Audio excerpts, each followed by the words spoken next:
What's going on, my friends? What is going on in the world today? This is Instructor Mike, and this is going to be a different kind of show tonight. It shouldn't be too different because we're going to talk about parenting. We are going to talk about parenting. I am not only streaming live through YouTube, on Facebook, on Twitter, where else? All over the place. What's going on? If you're in YouTube, you might have noticed that I've turned on the members only chat. Why? It would be nice if you became a member of this channel. It would be nice. The parenting class goes on in the members only section. Yeah, that's a thing. That's a thing for reals. 86 people here. Like to thank you for coming in to parent night. What do I mean when I say parent night? I am going to introduce to the streams one of the lessons that I teach in parenting. Yeah, it's gonna be fun. Understanding the source of how do you become a member? Well, if you go over to my YouTube channel, and well, if you're on Facebook, you're already watching.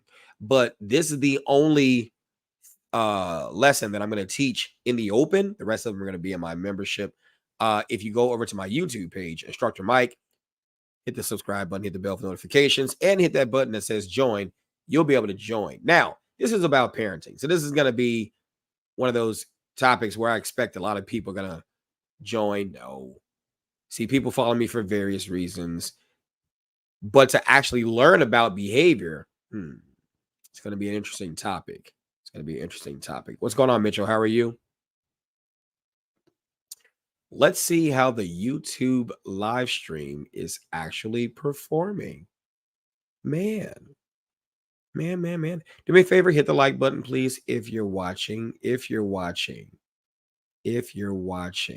Maybe I should make it where actually everybody else could comment. Maybe I should make it where everybody else should comment.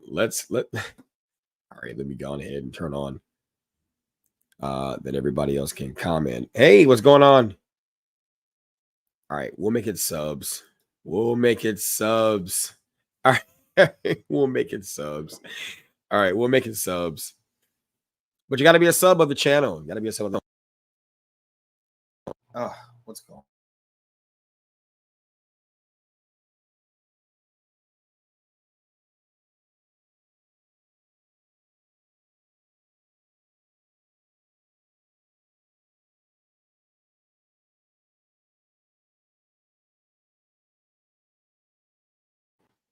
Yeah, that's not cool. That's not cool. What's going on? Let me fix a couple of things first. Okay, so that's good. The default speaker. Here we go. Get that going. Sorry about that. Okay. Am I back now? Am I still muted?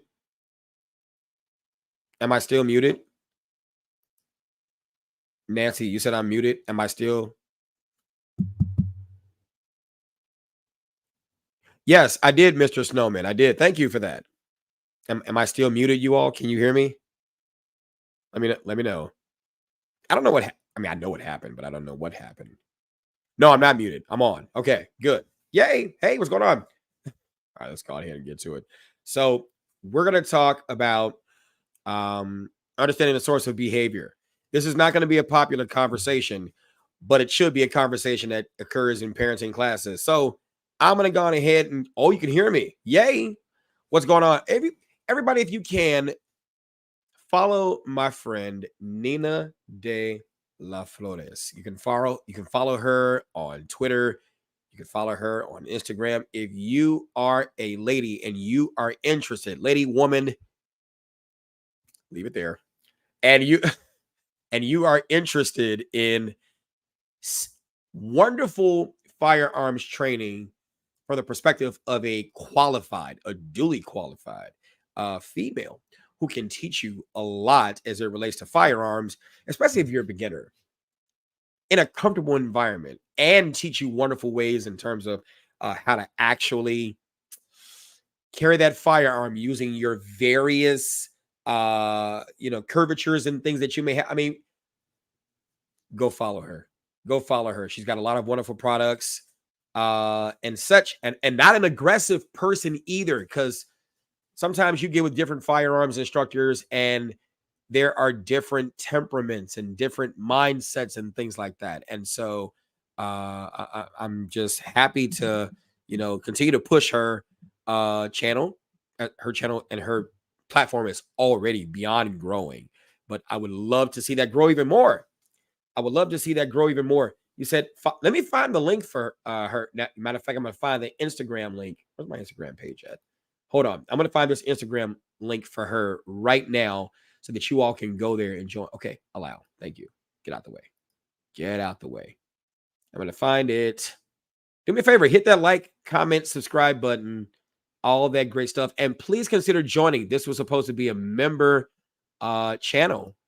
Not member channel. The channel is great. It's fine. But the lesson was supposed to be member. And we're going to teach it live on all the platforms. But I'm going to find this for you all so that you all can go over to the page and follow her page. There we go. That's the Instagram link right there. And as soon as you get to the doggone page, matter of fact, bam, there it is right there. We're going to go on ahead and put it on here. As soon as you get to the page, let me blow it up. Bam, look at that. Look at that. It's Fab Firearms Academy with Nina, I said it wrong. Nina De La Flores. All right, you already see she's got 114,000 followers. But look at the wonderful stuff that, she puts on there. The Leisure Carry Belt, the best for beginners. I mean, it's a lot of wonderful content that she puts on here. So here is the link right here. I'm going to go on ahead and put it in the comments if you want to go on ahead and just follow her. Okay. Practical Ken, what's going on? What's going on? You said, well said, your choice of wording. I understand fully how things can affect parenting. I'm guardian for my mom now, and she still deals with issues. Yes, I totally understand that too. So that is the link for that. And that will also be included in some of my stuff, because people ask me about different firearms instructors all the time. And I want to recommend someone who I believe knows what she's talking about. And there are others out there too.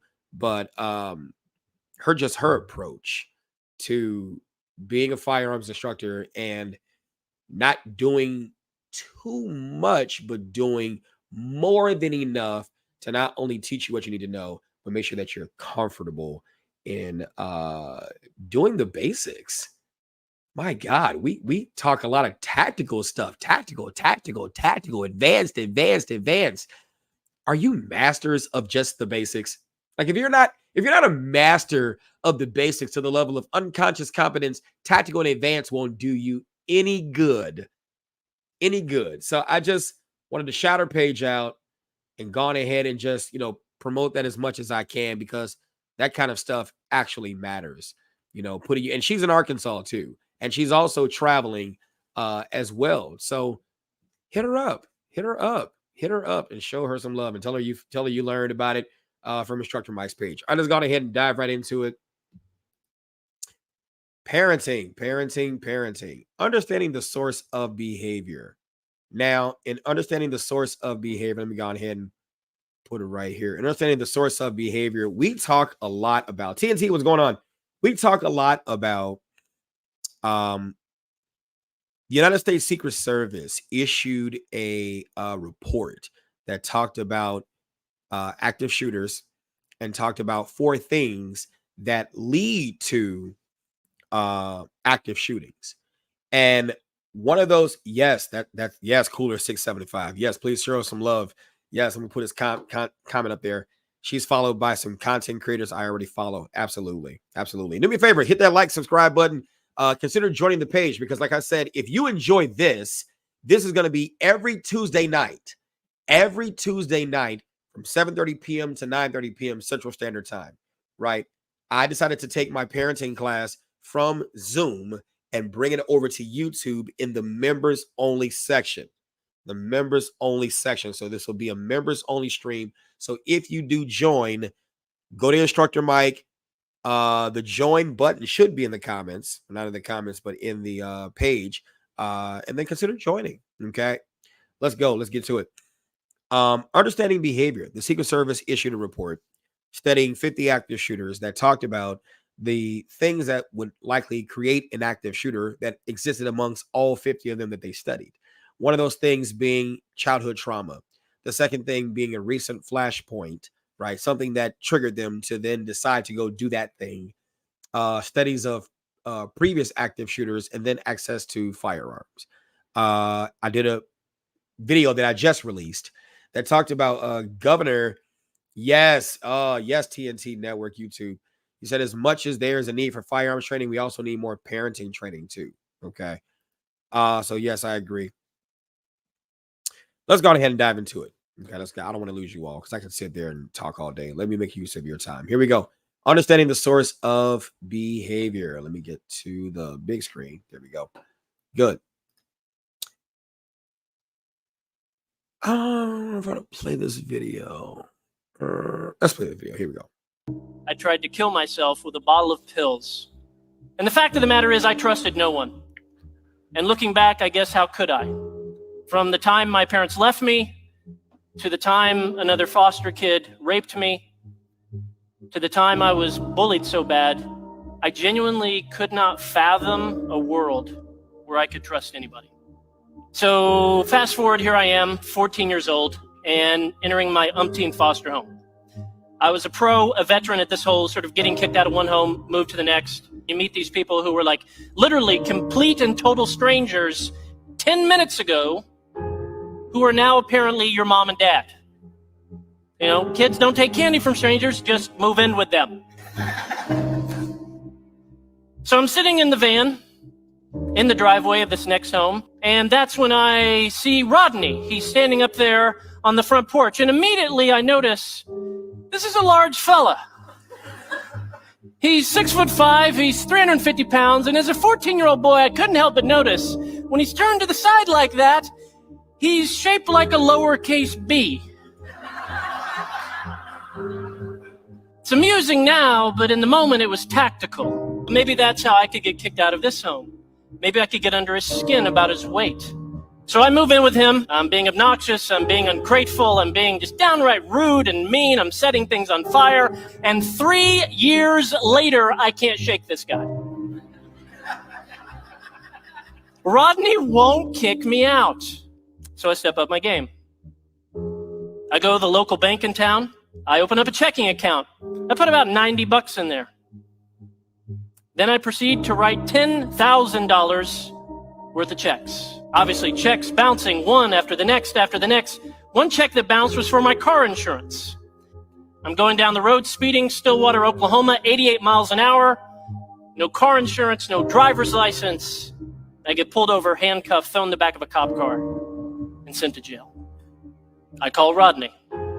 Like, Rodney, I'm in Stillwater. I'm in jail. I'll tell you the whole thing when you get here. Can you please come bail me out tonight? He said, I will come bail you out, but not till tomorrow.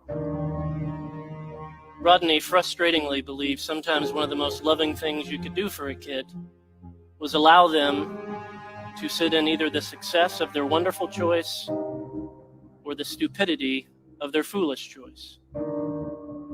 Next morning, he comes, bails me out, exactly as promised.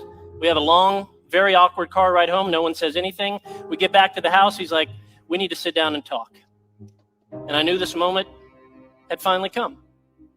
So Rodney, his wife, sit me down to give me the talk I've had a dozen times. He looks in my eyes and says, son,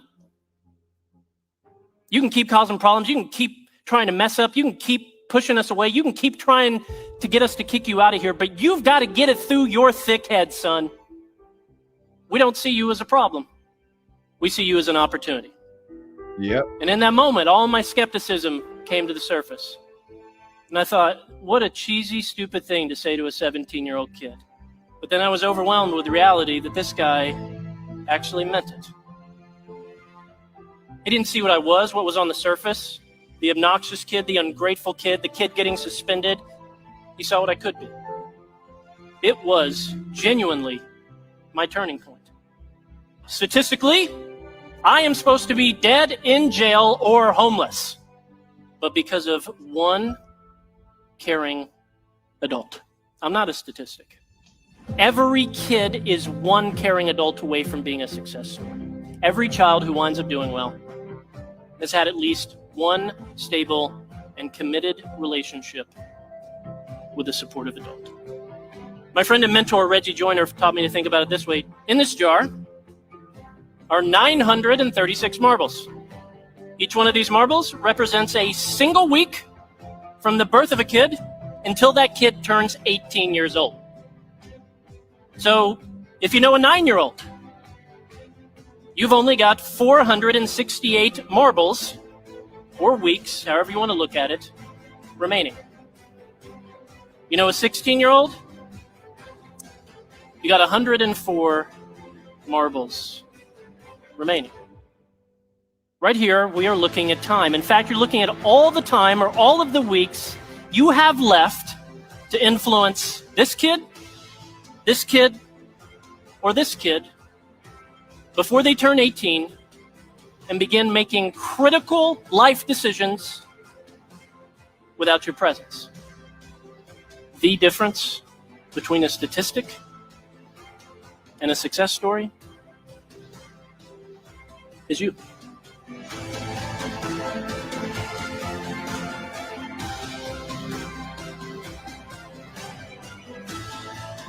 Yeah, I actually like this. I like this video. All right, let's push. Here we go. So, what are you all's thoughts about that video? That video was pretty good. And you know what? A lot of us are just, if we just had one caring adult that was just in our lives, and if you had that one caring adult, then you know the power of his statement, and it was extremely true. So let's go on ahead and push. Understanding the behavior. You know, I've said it before, and I'll say it again. And those of you watching, you've been in my classes before, where you've heard me say, those who understand behavior address it, while those who don't understand behavior will do as much as they can to actually suppress the behavior. All behavior is communication, but just because all behavior is communication, does that mean you understand fully what's being said, what's being relayed to you? So let's go on ahead and dive into it. Let's think about behavior in terms of this iceberg.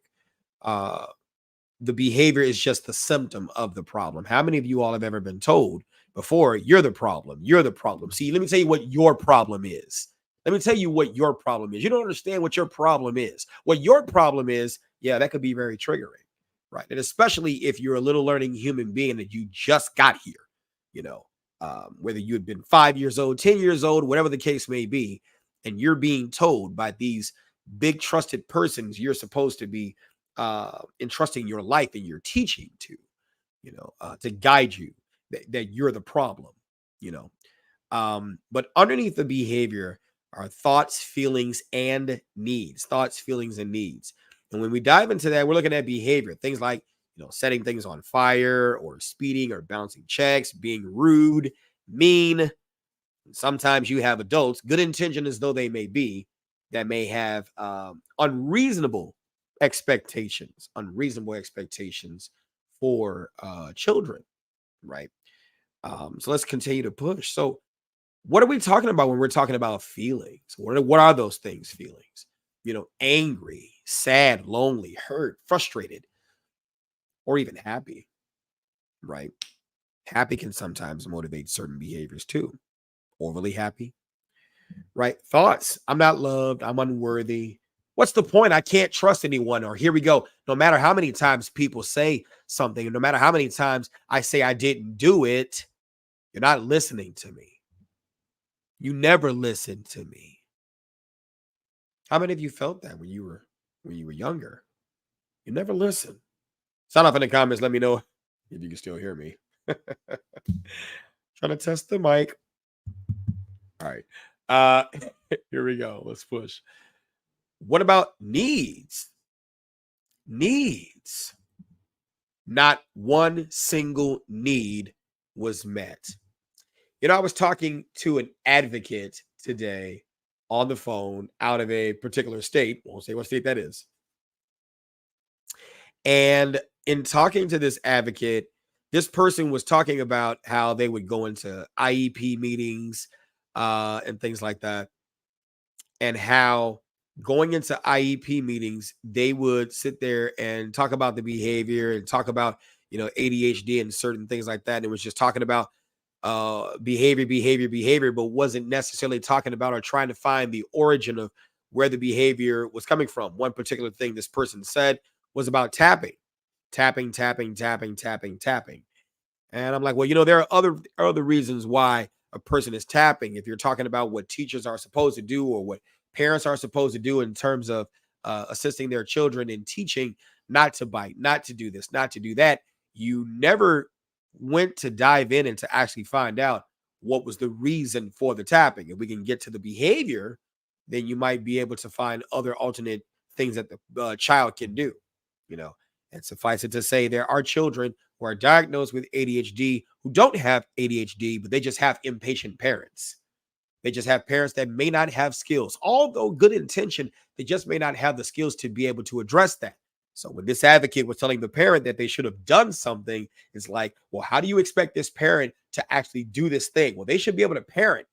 Yes, because they had the child. That sounds good, but parenting doesn't work like that. Just because you are assuming the responsibility of parenting doesn't mean you can actually apply the skills that you were never given. But the expectation of you and society and others, you can go on ahead and just do that because you are a parent, and all of a sudden, just there it is. They can go on ahead and just perform a particular thing. So let's go on ahead and push. Let's try to understand the behavior. Here we go. When an event occurs, humans immediately react with thoughts and feelings. One of the most powerful or profound breakthroughs in human relationships has been learning to value each other's emotional states and helping each other to feel better, not worse, about our lives. Okay. So here we go. Those of you all who have been in my classes, let's dive into it. What are two primary emotions? Two primary emotions. Go on ahead and sign off in the comments. What do you think those two primary emotions are? Two primary emotions. What are those two primary emotions? Let me see if I can get some audience participation here. Two primary emotions. Two primary emotions. I'm gonna wait till I see the first comment pop up. And if it's the right one, we'll push forward. We'll push forward.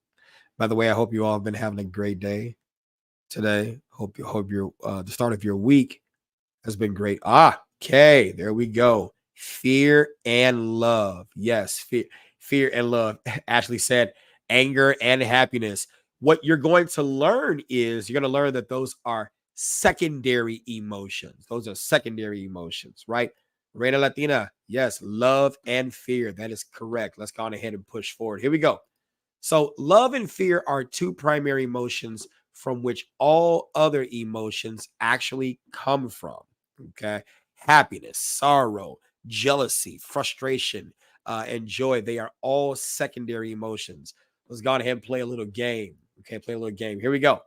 So, identify the primary emotion, love or fear, from these emotions that you're going to see. Here we go.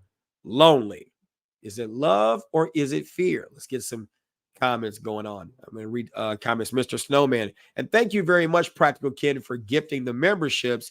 Make sure that you all gone ahead and catch the membership because Practical Kid has been trying to get people good training. And that's, like I said, this parenting class is going to take place in the membership section. Here we go. Mr. Snowman, it hurts more when family or brothers are the ones who should act in a correct way, not realizing their inactivity causes pain. Love him, but fear he will break the family. Ooh, that's something, right? Lonely, fear. Yes, fear. That is exactly correct. Fear. That's the primary emotion in that one. Okay. So if they're lonely, doesn't necessarily always mean it could be an insecurity, so to speak. That's big. It could be a small insecurity, right? Happy. Is it love or fear? Love or fear? What's going on, Patah? How are you? Just doing a parenting class, right? After all, talk about it all the time. Let's go ahead. Hey, what's going on, Kater? How are you? All right, happy. Which one is it? Happy. Is it love or fear? We're playing how feelings work, right? We're trying to identify the primary emotion from these other secondary emotions. Reina Latina said it. Love. Yes, absolutely. Love. Let's go ahead and push on to the next one. Here we go. What about afraid? Well, that's going to be an easy one. It's literally inherent in the word afraid. When you're afraid of something, what is it? I'm glad, Mitchell. I'm glad you're here. I'm glad you're here. Here we go. Afraid. I'm afraid. I'm afraid of being alone, right? You said love. Okay, you all are answering. You're reacting. I forgot. I'm ahead. You all are slightly lagging. That's fine. Afraid. That's right. Fear. Fear. Right? Fear. Here we go. Let's go to the next one. What about sad? Sad. You're pretty much getting the gist of it. So we can hold off on the thumbs. I get the audience participation. Here we go. Sad. Sad extends from fear. Here we go. Frustrated. Frustrated. Right? So when we understand the two primary emotions, love and fear, if a person is frustrated, and then if we look at posture before presentation, what does that mean? Posture before presentation.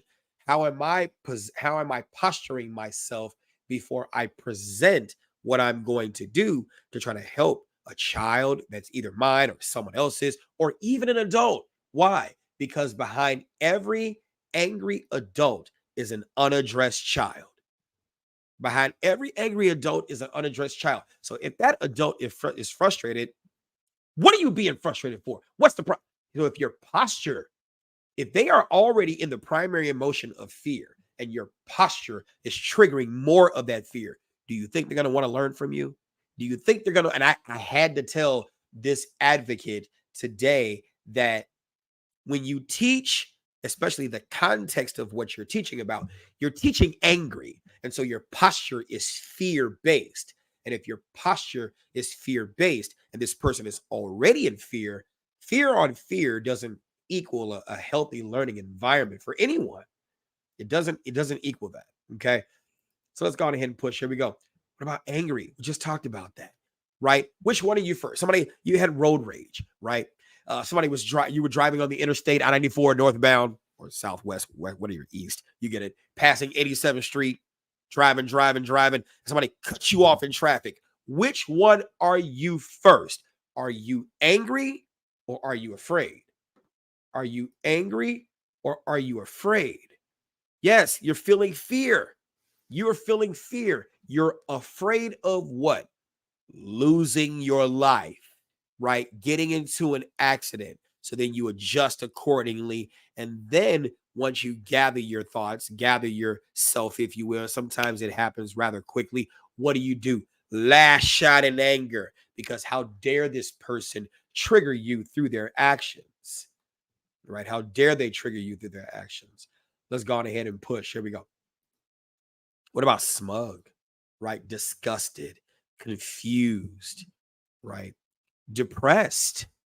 Ooh, sound off in the comments. Which one is that? Depressed, love, or fear? Come on, we know that's fear, right? And as you can see, when we got the other secondary emotions on here, do you see how they can all combine into one area of being afraid? What are you afraid of? I'm afraid of being alone. I'm afraid no one would love me. I'm afraid no one values me. I'm afraid of this. I'm angry at this. And no matter how many times I try to make myself noted, you see where that stuff goes, right? You see where that stuff goes. Depressed, right? It's fear. It's absolutely fear. Absolutely. Right.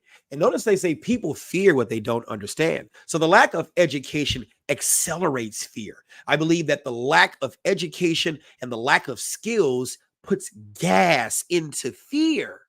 It puts gas into the lack of confidence. It puts gas into that. Right. That's why skills matter. Being able to understand how to solve problems in various environments accelerate the confidence that you need to have to be in a position of love where you understand people, you understand places, you understand things and systems and how they work. Let's continue to push. Surprised, right? Surprise could be a combination between love or fear, depending upon the context of that surprise. Guilty. Okay. Guilty is a thing. Hopeful, worried, ashamed, embarrassed, cautious, proud, confident, hopeless, distracted. Distracted, right? Enraged, shocked, empty, nervous, shy, ecstatic. I'm sure you get it, right? By addressing the fear first, you can address the actual real problem. Now, let's address some common misconceptions. Here we go. Feelings are our birthright. How many of you feel that feelings are anything else but? By virtue of being human, we are all entitled to our feelings. We're all entitled to that. How many of you have been told that your feelings don't matter? Now, don't get me wrong. There's always context for that, depending upon what we're talking about, right? But there's always context for that. How many of you have been told that your feelings don't matter? Your feelings absolutely do matter, right? Of course, there's always TPM, time, place, and manner in the way you display those feelings, but your feelings absolutely matter. In fact, if you look up the definition of respect, you'll learn something about respect and feelings. I don't want to rob the lesson because that's coming up in the future in this segment. By the way, sound off in the comments. What do you think about what we're talking about right now? Let me know. I mean, you want me to stop, get back to the gun stuff, or you want me to keep going talking about this stuff? Sound off in the comments. Yeah, UK said fear is primal. Becoming aggressive with someone who is afraid will not help anyone. That is correct. And did we just say that having certain feelings does not mean you are necessarily entitled to act on those feelings? But just imagine if we could just start letting a person own their feelings. What do I mean when I say own their feelings? You know, they have the right not to like you. Right? No one has to like you. No one has to like you. They absolutely have they absolutely have the right not to like you. They have the right not to like the shoes that you're wearing, the clothes that you're wearing, the size you are, the shape you are, or even the color of your skin. Did you know that? That just because they don't like you doesn't mean they can't learn that the reason that they don't like you could be based on bad information.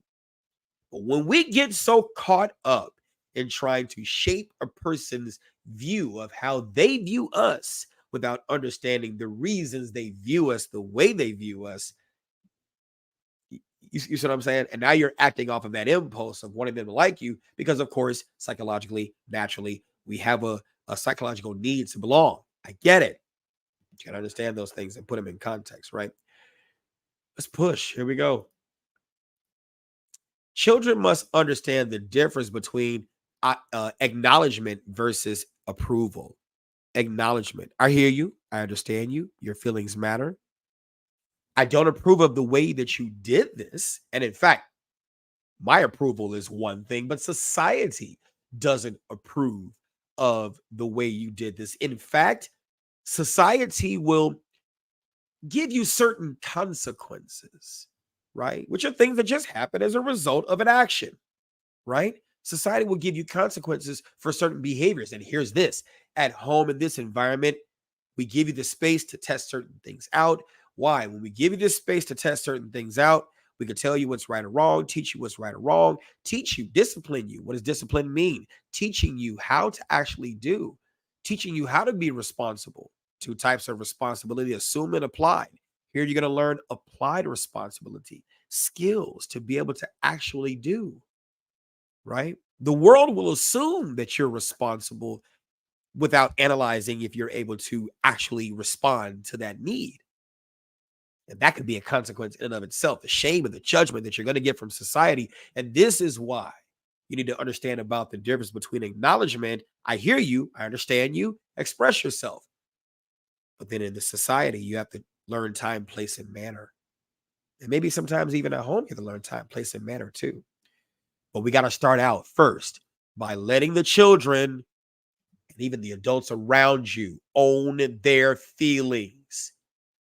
How do you secure the self if you can't even own the feelings that you have? Who said whether they're right or wrong? We get so caught up in that these days. Let's push. I'm going to read your comments. Here we go. Kay said, that's the conversation I had with my daughter. Your classmates do not have to like you, and you do not have to like her. It does not mean you are allowed to treat her in a negative manner, nor she you. Outstanding, Kay. Outstanding. Mr. Snowman said, it's a shame that people think that being negative to one person, it makes other people like you more. You know, that is a shame that people think that, but if we're looking at it from the perspective of the need to belong, if other people in that cohort of, let's just say, the mean girls or the mean guys or the jocks or whatever the case may be, if they carry on a pattern of not treating people or certain cohort of the student body a certain way, then I could see and I can understand that behavior of why, in the desire to fit in with those guys, they may take on those same attitudes and then treat this person wrong. I can see how that can happen. And you are right. It's a shame that people think that. Now, when you look at what you said, it's a shame that people think. That's the analysis of how we feel about the behavior. But in psychology, it's the thing is not the thing. Right? The thing that we think it is not the thing. The underlying behavior is the need to belong versus the behavior displayed. Does that make sense? Okay. And then Nicole said, that's part of the problem. We talk about our feelings as if there's nothing wrong with having them. Then we never teach the positive way to express what we're feeling. You are so correct, Nicole. The thing is that if you think about that word respect, let's go culturally, right? Let's go culturally, depending upon your culture. There's an inverted pyramid, and I really hope you all do, because Mike did it again. Yeah, my mic did it again. I gotta find a better cord for this or put it in a better spot because that's a little short. I can't tap this thing and it just goes out. That's not cool. Hold on 1 minute. Make sure I'm on the right mic. Good, I'll have a backup. Okay. Sorry about that, y'all. Okay, let's go on ahead and continue. I'm sure you all can still hear me. Let's go on ahead and continue. So that's, you know, we talk about that culture. I got an inverted pyramid. I hope you all do consider joining, because we can go on ahead and talk more about this, because I want to show you all this pyramid, the flow of where knowledge comes from, right? Where knowledge comes from. Society allows what culture approves for the family to then teach or exhibit what you will inevitably do. You know, and if you take a step above family, because whether you've analyzed your family, what they know, and then the lineage of outcomes, stuff like that, that stuff matters. But if we look at things from a cultural perspective, right?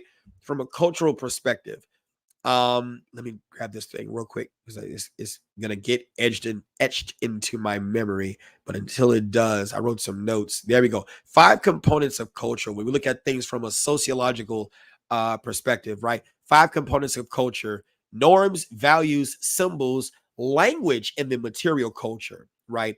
Norms, values, symbols, language, and material culture. So in culture, Black culture, let's go there, right? And it's not just exclusive to Black culture. I'm sure it exists among all cultures, right? But let's go on ahead, and I'm going to get your comment in a minute, Joshua. Let's go on ahead and talk about it. Here we go.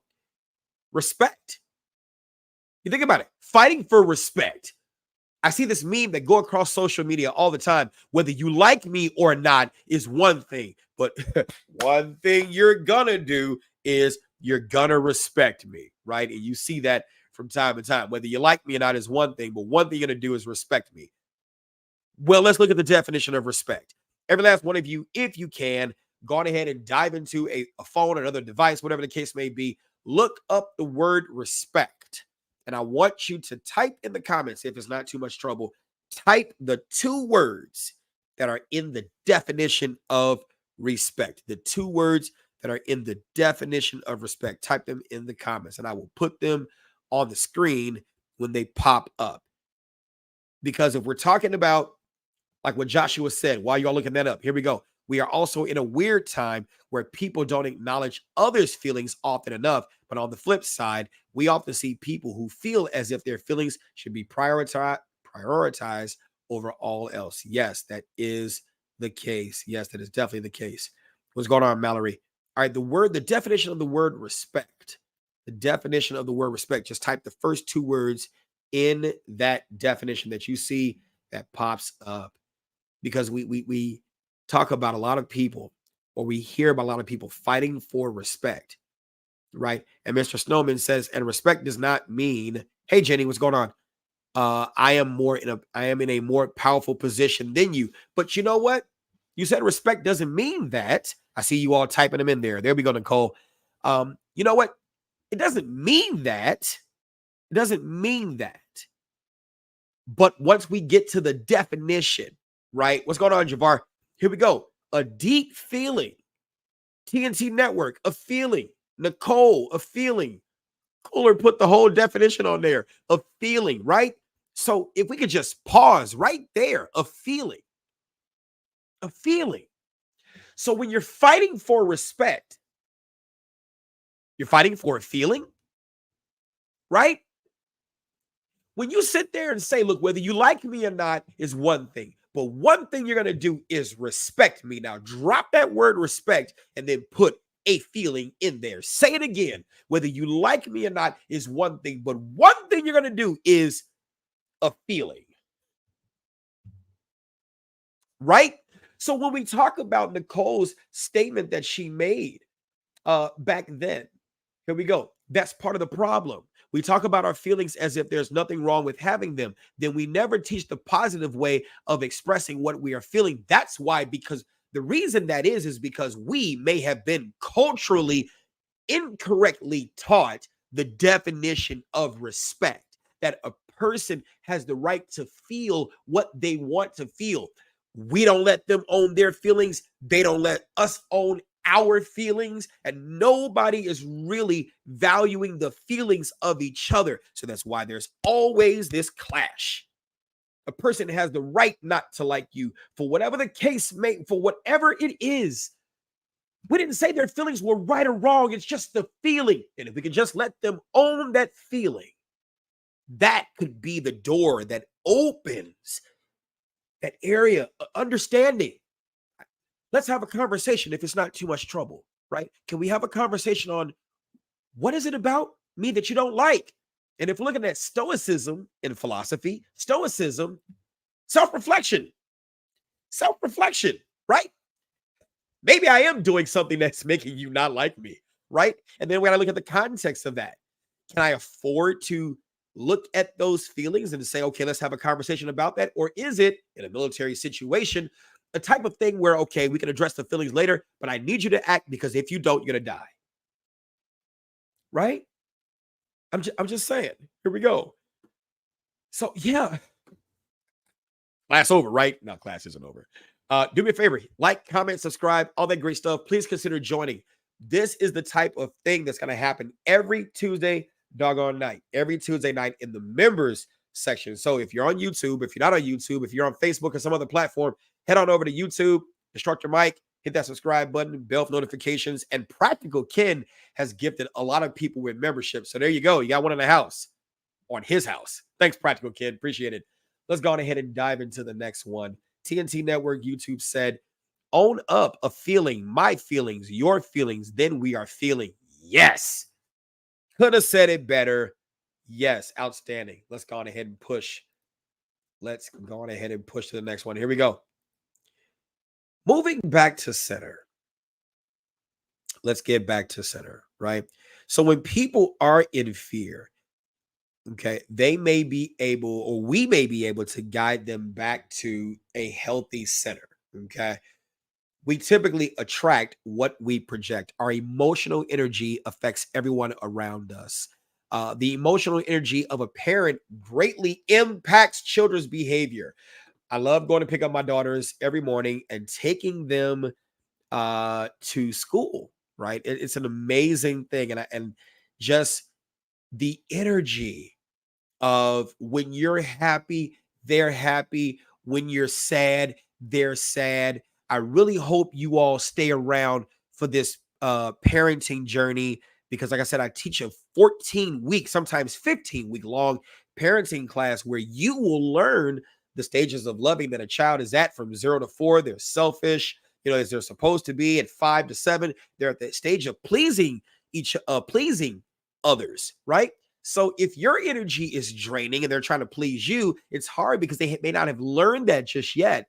So, but if your energy is high, and sometimes that could be hard to fake because you're going through your everyday life, right? You're going through that, and it could be hard. But the emotional energy of a parent greatly impacts that child's behavior, and the children, they definitely learn from parents' emotional responses. So it's like if you're always "Whoa," and you're always mad, and they, why are you going to school mad? Because mom was mad, because dad was mad. Like they literally got it from you, and we got to own that.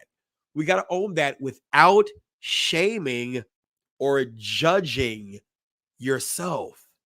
You can't give the kids what you don't have, and they can't give to others what they weren't taught to give. Does that make sense?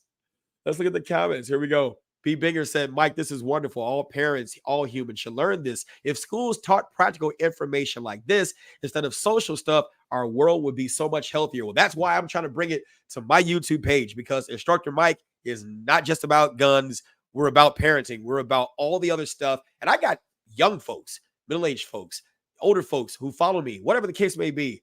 Look, you got to get something out of this channel because some of you aren't gun people, and that's okay. It's okay. Look, hopefully you'll get there. If not, that's fine. I just want you to get something out of this. Does that make sense? I just want to appeal to sometimes people. You get your content creators who say you should find a niche. Look, my niche is everything. My niche is you. You are my niche. Okay, you are my niche, and I want to reach out to you. Let's push. All right, here we go. If we project positive and loving energy from a calm center, our children will be more positive and loving. Many parents fail to realize that they don't provide emotional climate, or they don't provide an emotional climate. The children are not going to grow. They're not going to even feel safe to grow. They're not going to even feel safe to test you. You do understand that children are supposed to test you, right? You can't tell you how many times I've heard, don't you test me. Well, the best professors are going to get tested. You do understand that, right? Like if your students, I remember when I was teaching it in the colleges, right? If your students are not testing you, right? If they're not testing you, how do you know how good you are or where you need to grow? Well, let me guess. You got your degree and you thought I've made it. No, it's just the beginning. It's even the beginning for you, because your students are going to test you. And in fact, every time you teach, you're supposed to get better as an educator because they're supposed to impart something within you. It's supposed to be a relationship between the two of you, right? Here we go. Nicole said, as an educator, I'm going to get to you, TNT Network YouTube. As an educator, it is vitally important for parents to know that they set the day for their children. Yes, that is so correct. TNT Network YouTube, Mike is about life lessons and the good ones. Thank you for that. You said I have to go to sleep now so that I can be a calm and loving mother when my kids wake me up at 2 a.m. I love what you're doing here. Good night. Thanks, Kay. I'm going to keep it going. And if you all could suggest to me a time that would make it more easier or more conducive, if you will, for you, because it might be 9 o'clock or 10 o'clock where you are. So I get it. What time would work best for you? Because I want to try to reach as many people as I can. Do you think a 5 o'clock in the afternoon would work? Now it'd be 5 my time, right? And it'll be like the rush hour. But, I kind of want to reach as many people as I can. Okay, we're going to keep on pushing. Thank you very much for that, Kay. Javar said, the trauma of parents is unknowingly passed on to their children. For sure. For sure. For sure. You are correct. All right, let's go on ahead and push. Here we go. Developing compassion. So there's the golden universal rule. The golden rule and then the universal rule. They are universal truths that help guide our daily actions. And there's a big difference between what we are entitled to feel and what we have a right to do. What we have a right to do. So when we push on to the next one, the golden rule is treat others as you would want to be treated. And the universal rule is act in a way you would want everyone to act. I remember in philosophy, Immanuel Kant's categorical, you said 7 p.m. Okay. 5 p.m. would work. Trucker's wife. Hey, how are you? Hey. Another member of this channel. Here we go. You said 5 p.m. Central Standard Time would be a good time. Okay. Because then if I get 5, I can get some on it, earlier. Okay. We'll do it 5 then. We'll do it at 5. I could push to 5. I can do that. I can definitely do that for sure. But the categorical imperative from Immanuel Kant, act in a way, I'm paraphrasing, act in a maxim that could be would as universal law. In other words, act in a way that we would like, I guess, everyone to act in. So that's that universal rule, right? Trucker's wife. Now you said you get what you give. Let's put that in context, because if we look at respect, you can give respect and not get it. Why? Because we already defined respect as a feeling, a feeling. So I treat you as though I respect you, but you may not like me. You may not like me, and that doesn't mean you're going to give it back to me, right? We can't expect people to give respect when they weren't taught respect, and we can't expect people to give respect when they have never been allowed to own their feelings. When they have never been allowed to own their feelings, how can they learn to respect the feelings of others? Does that make sense? No, it's all good. It's all good, Trucker's wife. You're fine. If they've never been allowed to own their feelings, they can't understand the feelings of others. They can't have empathy towards others when empathy wasn't shown to them, right? So, in essence, the expectations that we have of people and their behavior because of our assumptions of what they know and what they don't know without understanding and taking the time to understand them often fuels feelings of them disrespecting us instead of understanding that they don't even know what that stuff is. And the minute you begin to learn what that stuff is, you can be that agent of change that can actually teach them, if they allow you, share with them some things that they need to know, right? And some may say, well, it's not my responsibility to do that. I'm not gonna do that. Well, I offer you this. If it's not your responsibility to do that, think about the one person in your life, in your childhood, adolescence, where it wasn't their responsibility to help you. You didn't come out of them. You're not living in their household. They're not feeding you. They're not clothing you, any of those things, but they took the time out of their day. They took the time out of their day to speak to you, to say something positive to you, to let you know that you matter, right? To give you just an ounce of a skill, something that would help mitigate that. What are the two primary emotions? Love and fear. Oh, he fears this because he doesn't understand it. Let me show you. And then the minute you begin to show you, and the minute they begin to fail forward, if you will. Why? Because they're going to make strategic mistakes as they're learning. But you're supporting them. You're not expecting them to do it right the first time, the second time, the third time. But gradually, as you begin to continue to work with them, then all of a sudden they start to do it right. They start to do it right. They start to do it right. We're not expecting perfection, but they start to do it right. And they start to achieve. And they start to achieve. And they get the confidence that only comes from the cushion of failure and the desire to want to learn more, because you know that after every failure, you're not going to be shamed and judged, but that you're going to be supported, loved, and encouraged and cared for. And then they can begin. Now you're cultivating the mindset of a learner. So they don't win and lose. They win or they learn, because every loss is an opportunity to learn. Does that make sense? Nicole, what did you say? You said we need to teach children another way to respond or react that is positive. And that comes by teaching them how to respond. And Nicole, being an educator, I'm sure you can appreciate this. How many people attempt to teach something they are not qualified for, but are ashamed to say that they're not qualified to teach it? Moms, dads, grandmas, granddads, uncles, aunties, you get it, right? It's okay to say you don't know. Right? It's okay to say you don't know. You don't have to be the only one to teach everything. Our children are not trophy pieces. That's going to sting a little bit. Our children are not trophy pieces. It's not but I understand why people do it. All this life, all my entire time, I was told that I didn't amount to anything. That you'll never amount to anything. You'll never this, you'll never that. And what do? A part of that thing, create this child And then this child is the trophy piece that I am worth. I am someone. Look at this child and the outcomes of this child. And while you think you've taught the child everything, the child becomes an adult and still has a lot of things they have not learned. How many times have we robbed our children of the lessons that could have come from other people by us cultivating relationships? But don't shame yourself. You may not have been taught how to cultivate those relationships. Does that make sense? I know I said a mouthful, right? I know I said that. Maria G said, definitely not a gun person, but for sure a kid person. Enjoy your conversation. And that's why we're going to keep it going. Thank you, Maria. Here we go. Let's get to it. Children are not born compassionate. Can we just stop here? Children are not born compassionate, and they need to be self-centered in their first developmental stage.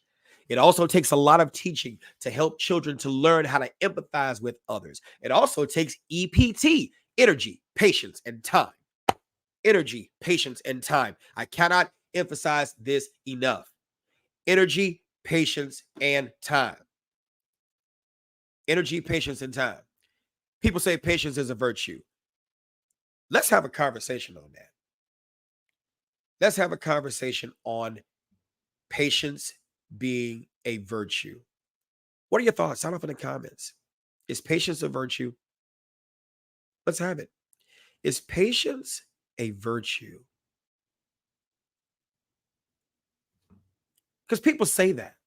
Nicole, you said that's most adults' problem, right? We gain more from our children when we share that we are not perfect. We make mistakes.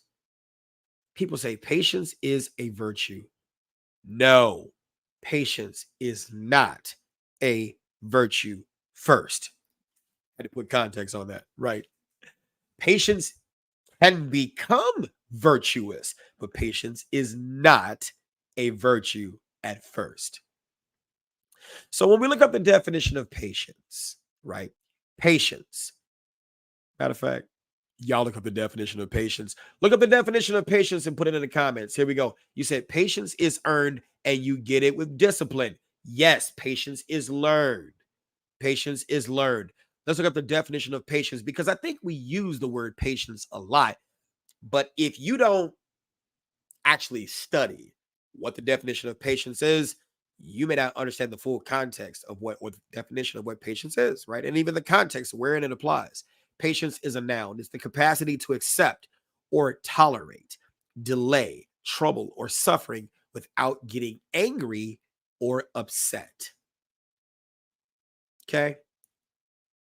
Capacity. When we think about capacity, let's define that. Okay? There we go, TNT. Thank you. Put it on the screen. Good. This is the definition of patience. The capacity to accept or tolerate, delay, trouble, or suffering without getting angry or upset.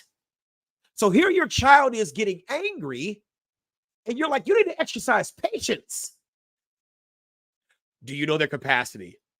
Do you know the capacity? Because if you don't know the capacity of your child, how can they, you see what I'm saying? What if they have no capacity? If they have no capacity to, to actually accept it or tolerate these things, then they're going to be impatient. They're self-centered, right? Here we go. Capacity, the maximum amount that something can contain. Isn't it amazing how parents who are religious, right? Cool. Let's go there. This is not a judgment of religion, but let's just use it, right? God won't put more on you than you can bear. But how many parents are putting more on a child than a child can bear? And then we expect the child to be able to bear or delay or accept or tolerate the troubles that we have to go through as an adult to provide for them. Whose fault is it when we've created children without the capital, much like hiring employees without the capital to pay for them? Does that make sense? And so we want them to be impatient when we take them this place, impatient when we take them this place or do this thing or subject them to all these different adult pressures, or even accelerate a child outside of the innocence of their childhood or their adolescence and make them an adult before they're even ready, and then expect them unreasonably to be patient. Make it make sense. Make it make sense. Make it make sense. They're not born compassionate. They need to be selfish. That's part of the reason why you still have to have that conversation about them being selfish, because we haven't let them practice being selfish. We haven't let them practice that.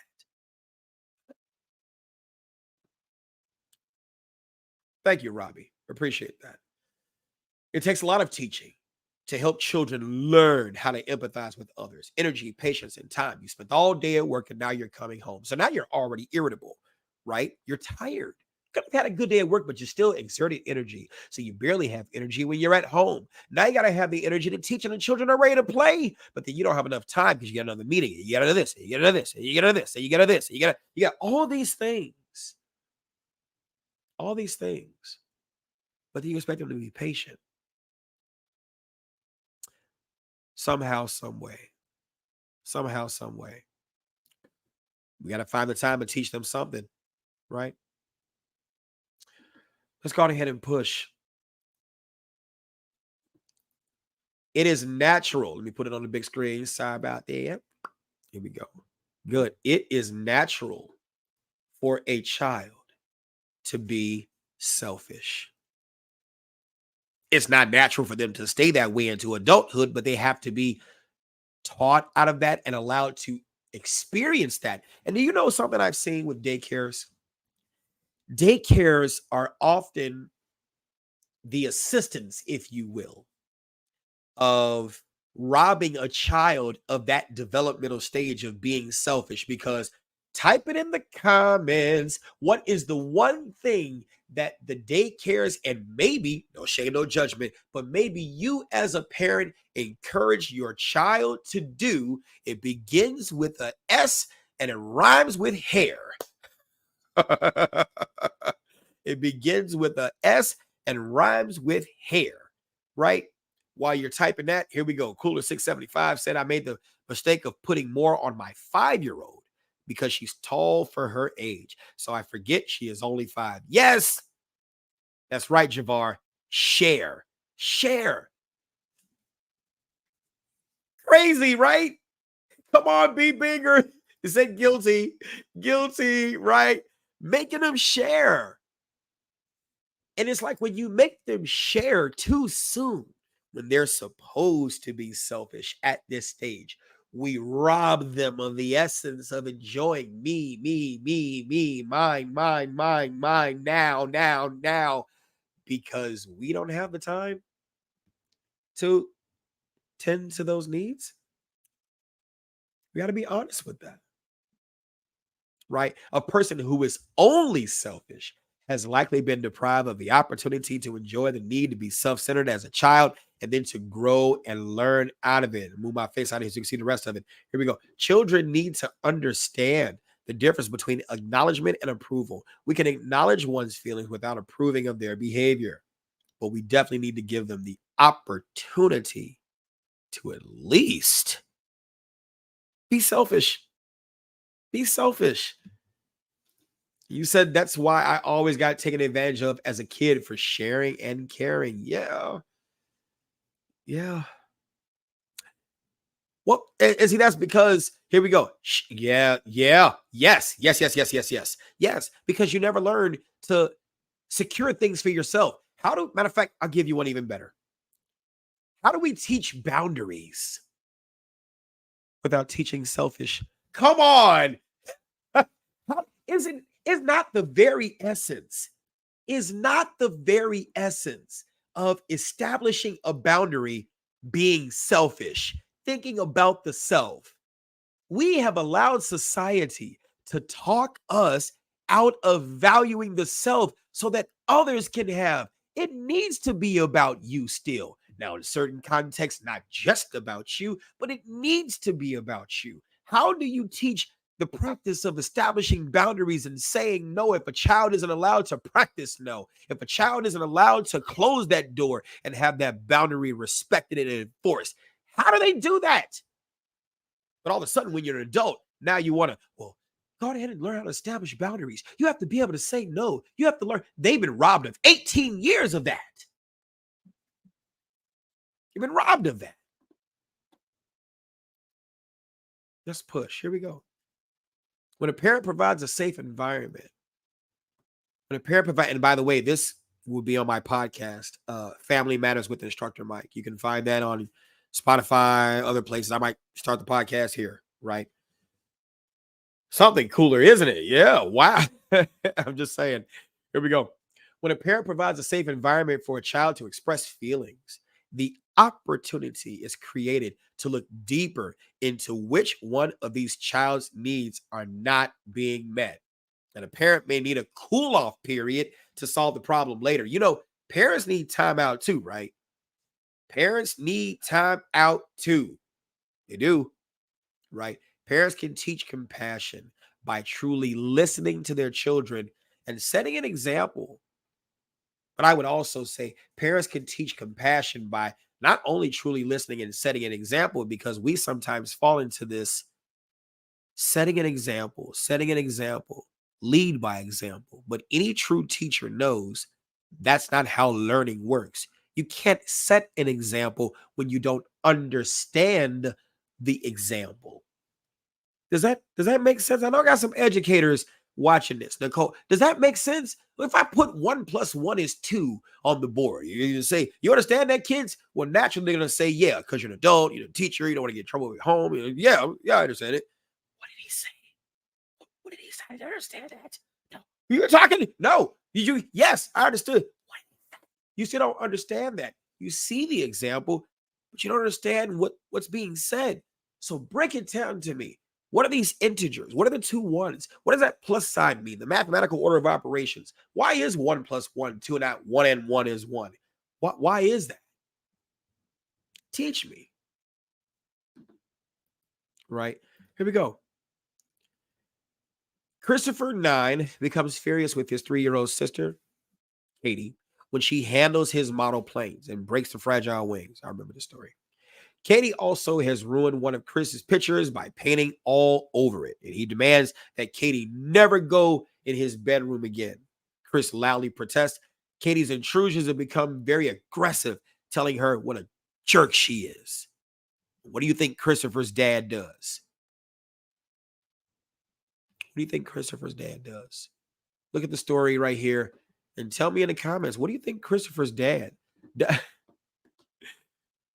You said you just put your mom in for timeout for 5 minutes. You told her she needed it. Oh, have a good night, Mr. Snowman. Sorry about that, nose. Be bigger. You said, Mike, most parents won't want to have most parents won't have too long to spend on each lesson. So many responsibilities. Smaller bird, then put them into action again. You're doing an amazing thing here. Thanks. Yes, that's right. We're going to end this actually here because it goes off into another section. Typically, these classes last a long time, but yeah, we're already an hour into it. So, yes, you are correct. Most parents won't have too long to spend on each lesson. So many responsibilities. Smaller bird, then put them into action. Yes, okay, you're right. I appreciate that, and you are 1,000% correct. I will take that not only into consideration, but I'll put that into action right now. Because I think an hour would be good. What do y'all think? Y'all think an hour? Y'all sound off in the comments. You think an hour lesson time would be good because we all have so many responsibilities. I think an hour would be great. Now, it would extend it. It wouldn't be just 14, 15 weeks. It'll actually make it longer. But that would be a good thing if we get people that really want to go on ahead and have these conversations, right? Thank you for that. Because then after that, we go into Maslow's hierarchy of needs. And yeah, that's a whole other lesson right there. Okay. All right. So just sound off in the comments. And we're going to end it here, actually. I like that idea. What do you think? What do you think Christopher's dad did? What do you think Christopher's dad did? Let's look at the next question. Okay. So Chris's dad takes him for a walk in the park, doesn't talk much until Chris calms down. He tells Chris that he needs to make allowances for her because Katie's age, and to realize that when he leaves things accessible for her, she would be tempted to play with him. I just had this conversation with ... I'm not going to chastise somebody for doing something when the person was not supposed to let them have access to that thing. They got access to that thing and they did what you did not like. What do you want me to do? Chastise them for something that you, the older, responsible person, was not supposed to leave out? You are not in trouble. Let's go play. You see what I'm saying? That's a thing. Don't chastise children for being children when you are being reckless and irresponsible. Don't get frustrated at the child. You're supposed to secure your things, right? But how many children get punished for the irresponsibility of the parents or even adults? Chris and dad discuss which toys Katie can play with instead of saying what she cannot play with. And that's the thing. We talk about discipline and punishment. Punishment works so well. It tells you what you cannot do. It doesn't tell you what to do. While understanding his frustration, Dad reminds Chris that he doesn't like to be called names, so he shouldn't call Katie names. Yeah. Yeah, I get it. I get it. You said an hour would be the longest, but I hate to have the complimentary lesson in. I get it. I get it. I totally understand it. And you brought up a very, very excellent point that people have responsibilities. So just giving me an hour's worth of your time on such a conversation that and such a topic that people don't even really want to talk about. I mean, what can Mike teach me about parenting? Whatever. Right. So I get it. Get it. And you're 1,000% correct. I'm not gonna take that into consideration. I'm gonna do that. So an hour would be great. You said the conversation just flows. Hard to put it in a time frame because it's really good. Yeah, my parenting classes usually last 2 hours. Usually last 2 hours. And of course, we take a break in between, stuff like that. And of course, because you're at home and doing your thing, you can always listen. You can always listen. I think I may go on ahead and just continue like this. Not tonight, but continue it on the podcast in the event that people did not catch it. And one of the things I like about it is having it on Zoom where people can chime in and actually converse, because these type of conversations need to be had. Okay. They definitely need to be had. Ashley, you said you enjoyed this. What were your thoughts about it? Ashley, I appreciate that. You said you enjoyed this. I appreciate that. This live is actually going to go in the members section. It won't stay up on my regular YouTube page. It'll go into the members section. It'll be up on like YouTube and stuff like that. But if you enjoyed this, I would love to have you. And it comes with a workbook too. It's not just, it comes with an actual workbook for those who are ready and willing to do the work. For those who are ready and willing to do the work.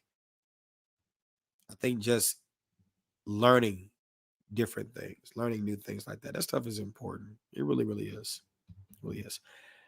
All right, you all. We're gonna go on ahead and you said, yeah, please don't forget to hit the like. Hey, Practical Kid, what's going on? Thank you for that. Practical Kid's been around for the whole time. Practical Kid has been gifting memberships. Y'all go get you one. Get you one. He's been gifting memberships. I appreciate you, Practical Kid. Thank you. You said, Trucker Wife, I printed my 76 pages. Oh, you could have me.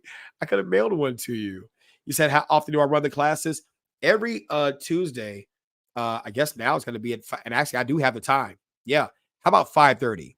Every Tuesday at 5:30 p.m. Central Standard Time. I think 5:30 p.m. would be good. So that way people get started into traffic in this area and at least listen. Right. At least listen. You said, how do I get gifted? I'm going to read the rest of your comments in a minute. How do I get gifted a membership? B Binger. I don't know anything about. I know their memberships are gifted. I forgot how to. Hey, Practical King, you want to help me out here? I forgot. Did I go live last Tuesday? No, I didn't. I had something else going on and I could not. So the membership has already grown. It's like 48 people that are in the membership already on YouTube. And I think you gotta, let me see. Let me go to my I don't know if it's gonna work if I go on my YouTube page. Let me see it. Okay. You have gifts accepted in the live. Type that again, Practical Ken. I don't know what that means, if you don't mind. Ooh, this mic is really, really good. This mic is really, really good. I don't know what it says.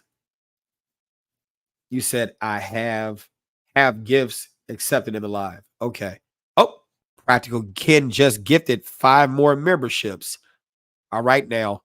Now it says you could be a lucky recipient of an Instructor Mike membership with access to exclusive perks. Oh, look at y'all okay. Elliot B, Gucci, Demon Slayer, Victoria. Right, trucker man. Look, it says click on the green box above the chats, then accept the gifts. There you go. Look at him gifting gift. I appreciate you, Practical Ken, because every Tuesday at 5:30 p.m. Central Standard Time. Okay.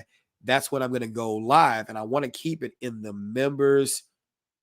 There's got to be a benefit to this stuff, right? I want to keep it in the members only because those people who come to the members only section, make sure you turn on your notifications to be notified when I go live, when I post, stuff like that. Please make sure you check that. So that way, when I do go live, you all will see it, because that was one of the things that prompted me to going live on all my other streams. Because I went live over there. Okay, I'll do that. I'll do that, Trucker's Wife. I got you. I'll do that. He said, please continue the sale on the CCW. I'm trying to get my husband in your class too. I will do that. I'll do that. I'll do that. You said it's a banner in the live chat by Ken. Yes. And then when memberships are given, you may receive it. Yes. Yeah, Marie G said that was very sweet, Ken. Marie, what are your thoughts about this? Right. Because value is something that's important. And I don't want to waste you all's time or anything like that. I don't want to waste you all's time. I want to make sure that I'm giving you all something that you can value. And then do you all also see the correlation between what I'm teaching in terms of behavior, understanding behavior, and how it may apply to even adults? Because what's teaching conflict avoidance if we don't understand behavior and how things even occur? And this stuff really matters. You said no time wasted. Thankful for the replay. Yes, this on YouTube is going to be in the members only section. As soon as I'm done with this live is going right to the members only section. So that way you can always replay. Like if you ever miss a parenting class, you're going to always be able to catch it on the replay back in the members only section. Okay. So don't think you're going to miss anything. Of course, I would love to have you here. The comments are amazing, right? That always makes the class. But if you ever miss it, right over to the members only section. Okay. Be Bigger said, I'm not sure I understand the gifting process, but Practical Ken is awesome for doing this. Thank you for being generous for such an important topic. Mo, hey, Mo, do me a favor. Please, please, please. Can you go over to the YouTube page, Instructor Mike? I don't even know if I could give memberships. Maybe I can. I don't know. I haven't done it. It's the first time I've ever done anything like memberships and stuff like that before. So, yeah, if you could go over to, and I know you got it, Mo, if you could go over to the YouTube page and then join the parenting class that way, that would be great. You say you're so sad you missed this live. I miss talking to you. Like, Mo is an outstanding, we went to school together, high school. Mo is an outstanding person, an outstanding mom. She's great. Like, she really is, for reals. So yeah, I'm just so happy for her husband, and their kids, daughter. It's amazing. When is my next member only live stream? Thanks to Practical Ken.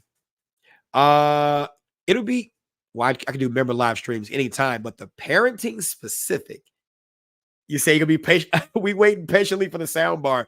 Me too. I'm trying to find another mic so I can hook it up. Actually, I'm probably gonna get the Rodecaster.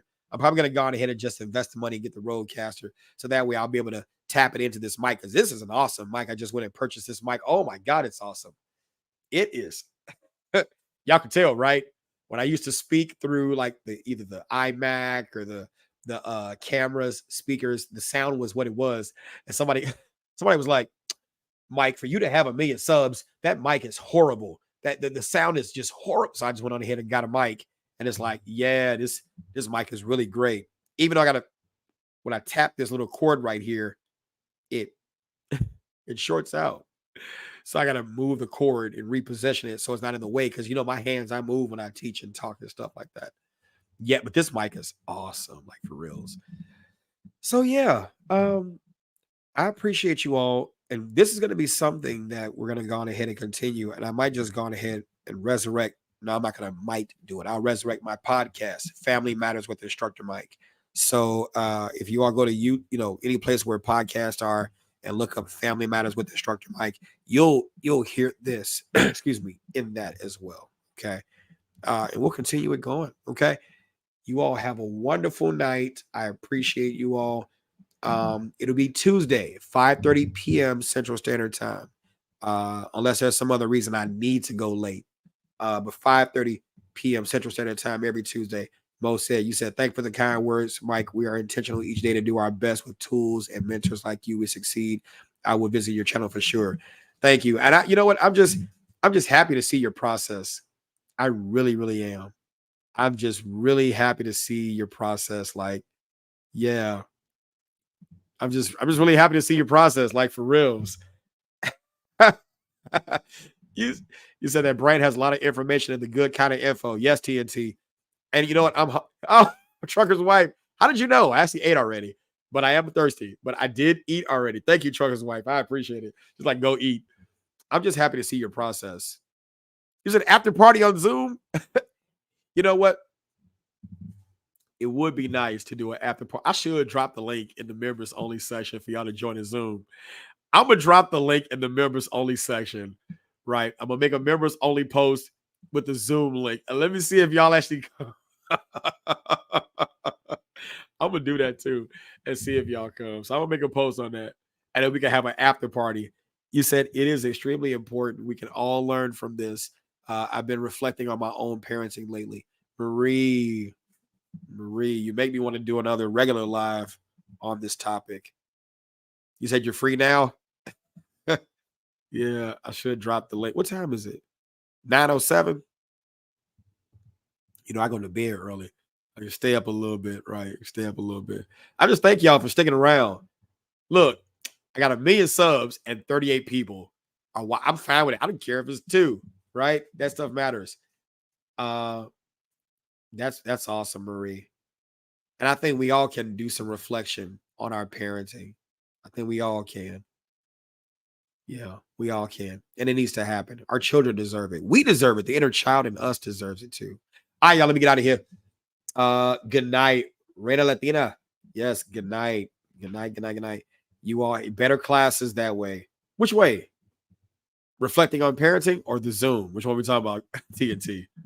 I'm gonna drop that Zoom link. He said, I love the knowledge that you're sharing and it's helping with my growth. Yes, I'm going to keep on going to that. I'm going to keep on doing that. All right. Good night, y'all. I'm going to go into the YouTube section, please. And look out for the community post that I put up there. I'm going to drop that YouTube, the Zoom link. Let's see how many of y'all come in that back channel. All right. Peace.